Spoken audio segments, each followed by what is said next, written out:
Akala ko hindi na tayo magkikita muli. Salamat eh. Bibigyan mo pa ako. Riel, sorry kung sinaktan kita noon. Ayoko naman mangyari yun eh.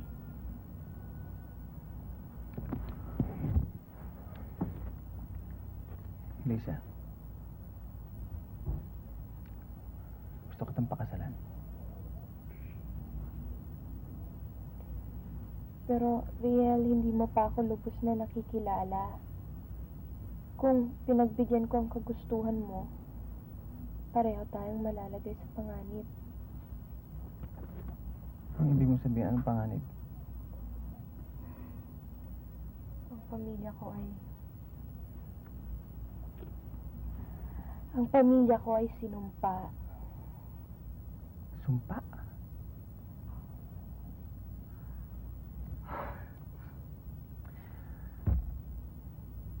Naniwala ka pa rin ba sa sumpa? Yun din ang sinasabi ni Nanay Daling noon. Hindi ka ba nagtataka kung bakit kaming dalawa na lang ni Nanay Daling ay natitira? 3 yung mga anak niya. Yung una, namatay baby pa lang. Yung pangalawa, lola ko. Yung pangatlo, naging pare. Pero namatay din sa huli dahil sa sakit. Coincidence, Lisa. Nagkakataon lang yung mga yon. I'm sure.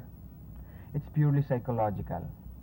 Alam mo yung mga sumpa, gawa-gawa lang yan ng mga taong galit sa mundo. Nasa isip lang lahat ng yan eh. And besides, hindi tayo pababayaan ng Diyos habang nagmamahalan tayo. Tsaka, alam niyang mahal na mahal kita. Hindi siya makakapayag na may mangyari sa ating masama. Elisa, mahal mo ba ako?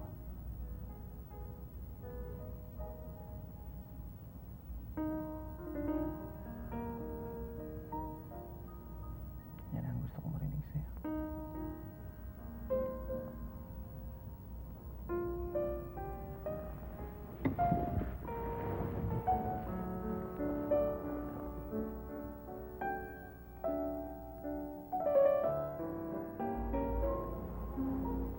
At nalalaman ba niya kung anong mangyari sa kanya kung makasal kayo?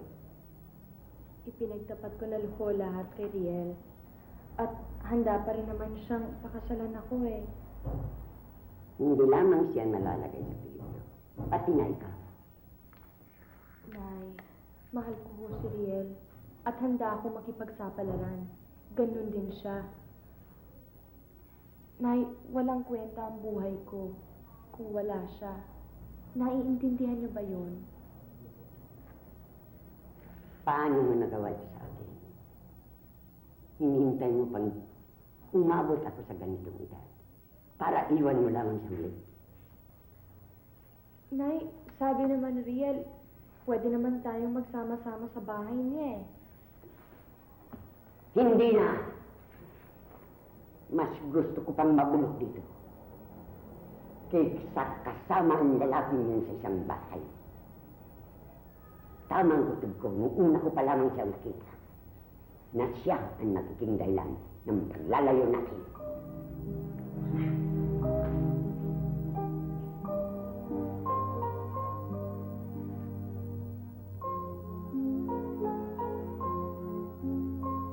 Pinapunta ka rito ni Lisa. Hindi po. Nanay Daling, mahal ko po si Elisa at gagawin ko ang lahat para maligaya siya. Alam ko kung hindi niyo gusto na makasal kaming dalawa. Nay, masakit po para kay Elisa ito. Mahal po niya ako. Alam ni Elisa at alam mo rin kung bakit kailanman hindi ako sangayon na pakasal kayo. Dahil lang sa isang sumpatan. Oo. Dahil sa sumpa at sa kinta para yayain pakasal si Elisa, alam mo na ang maaaring ikamatay niya ito. Kung hindi ka takot na mamatay, huwag mong idamay si Elisa sa kalukuhan mo.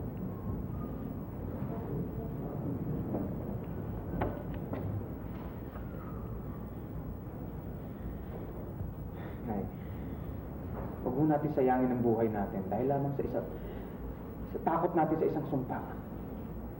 Pwede ho natin talunin yun. Magtulungan tayo. Tumawag ho tayo sa Diyos. Diyos, Riel, Oo. nasaan siya? Minagmakahawa. Nagdurusa ang aking mga mahal sa buhay. Nasaan siya? Minagmakahawa. Humihingi ng tulong araw at gabi. Pinabayaan niya. Magdurusa sampok ng aking angkan sa walang katapusan kailangan. Walang Diyos, Riel. Walang Diyos.